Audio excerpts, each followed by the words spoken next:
Neděle 26. září patřila na stadionu ve Štětí opět po roce ploché dráze. Počasí závodníkům i závodnicím přálo a dorazil i velký počet diváků. Je to motorshow a zároveň závody na ploché dráze mládeže. Ten dnešní závod se jmenuje Vzpomínka na Martinu Deverovou. Byla to paní, moje dcera, mimochodem, která tady hrozně let pomáhala. Já jsem hledal cestu, jak jí vlastně touhle formou poděkovat. Závod mládeže na strojích o kubatuře 125 kubických centimetrů a motokrosové závody přinesly dramatické momenty i nebezpečné pády. Jednalo se o třetí ročník závodu, který byl věnován na památku zesnulé dceři organizátora závodu Miloslava Čmejly. Mezi závodníky se objevil i Matěj Frýza, který je vycházející hvězdou tohoto sportu.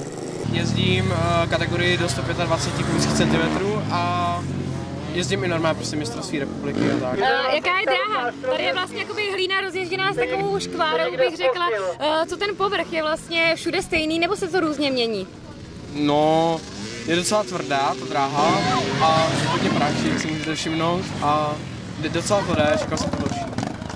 Jak je na tom publiku? Sešlo se tady dost lidí a myslím, že hodně mladí kluci fandějí, tak je to příjemná atmosféra, když se vlastně fandí? Jo, je to příjemná atmosféra, když vidím lidi, kteří plochu dráhu vůbec neznají a najednou tady si jde tolik lidí, to je fajn.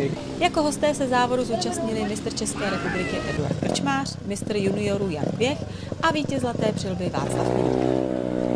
Finálová jízda přinesla dramatický finish. Nakonec si pro zlatou za první místo dojel Petr Marek. Druhý stříbrný skončil Matěj Frýza.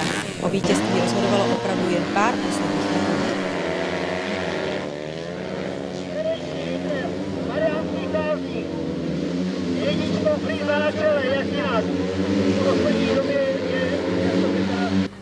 Letos asi největší úspěch, co máme, tak vlastně Matěj je vicemistr světa. V srpnu to bylo, tuším, v německém Diemergenu a 14 dní předtím tak jsme byli na ukrajinském Rovně a tam teda skončil 9. na evropském šampionátu. A letos teda ještě na českých dráhách, jak už říkal, 3. místo na klasické dráze a mistr republiky na krátké dráze.